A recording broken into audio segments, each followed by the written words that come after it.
नमस्कार दोस्तों। आज की वीडियो में हम गरुड़ पुराण अध्याय 3 शुरू करने वाले हैं। गरुड़ जी कहते हैं, हे केशव, यम मार्ग की यात्रा पूरी करके यम के भवन में जाकर पापी किस प्रकार की यातनाओं को भोगता है, कृपा करके मुझे बताएं।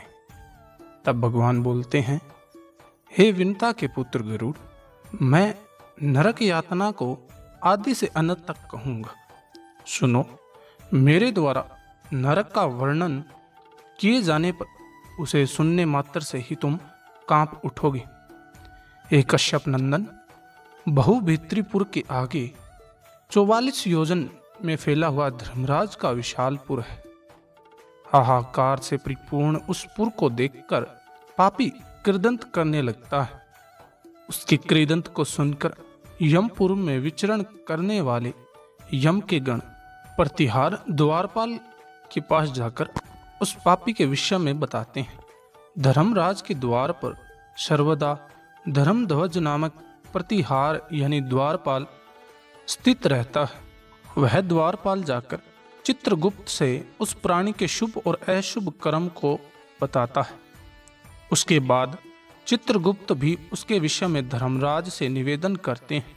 जो नास्तिक और महापापी प्राणी हैं, उन सभी के विषय में धर्मराज यथार्थ रूप से भली भांति जानते हैं, तो भी वे चित्रगुप्त से उन प्राणियों के पाप के विषय में पूछते हैं और सर्वज्ञ चित्रगुप्त श्री श्रवणों से पूछते हैं।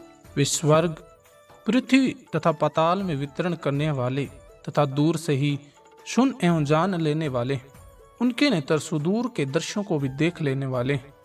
श्रवणी नाम की उनकी पृथक पृथक पत्नियां भी उसी प्रकार के स्वरूप वाली है, यथार्थ श्रवणों के समान ही है।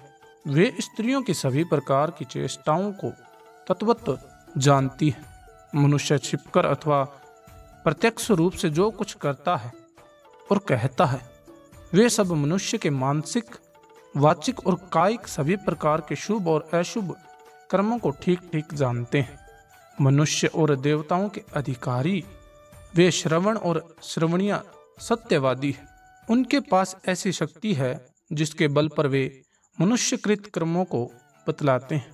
वृत्त, दान और सत्य वचन से जो मनुष्य उन्हें प्रसन्न करता है, उसके प्रति वे सौम्य तथा स्वर्ग और मोक्ष प्रदान करने वाले हो जाते हैं। सत्यवादी श्रवण पापियों के पाप कर्मों को जानकर धर्मराज के सम्मुख यथावत कह देने के कारण पापियों के लिए दुखदायी हो जाते हैं। सूर्य, चंद्रमा, वायु, अग्नि, आकाश, भूमि, जल, हृदय, यम, दिन और रात, दोनों संध्याएं और धर्म, ये सभी मनुष्य के वृत्तांत को जानते हैं। धर्मराज, चित्रगुप्त, श्रवण और सूर्य आदि मनुष्य के शरीर में स्थित सभी पाप और पुण्य को पूर्णता से देखते हैं। इस प्रकार पापियों के पाप के विषय में सुनिश्चित जानकारी प्राप्त करके यम उन्हें बुलाकर अपना अत्यंत भयंकर रूप दिखाते हैं।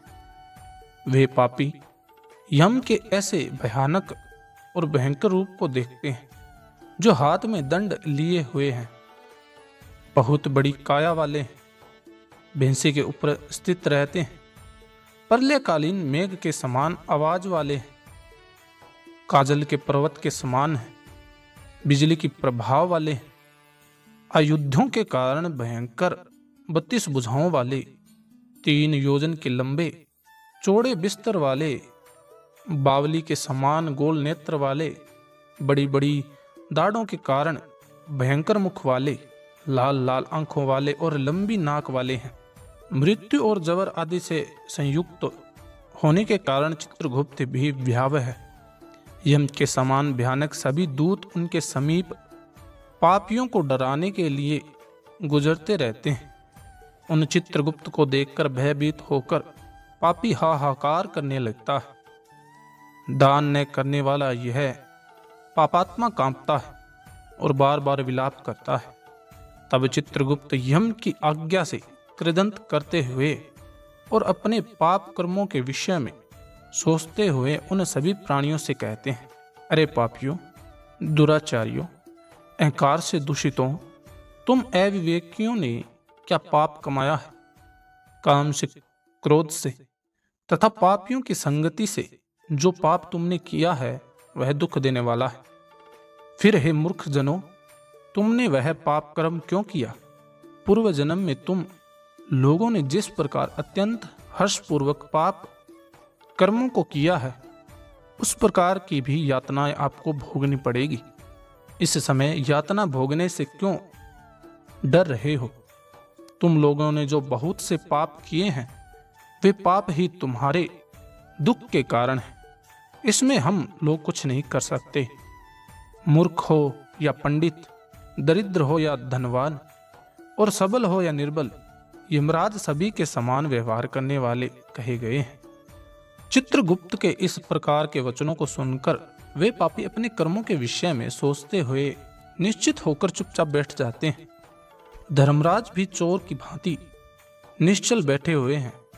उन पापियों को देखकर उनके पापों का मार्जन करने के लिए यथोचित दंड देने की आज्ञा करते हैं।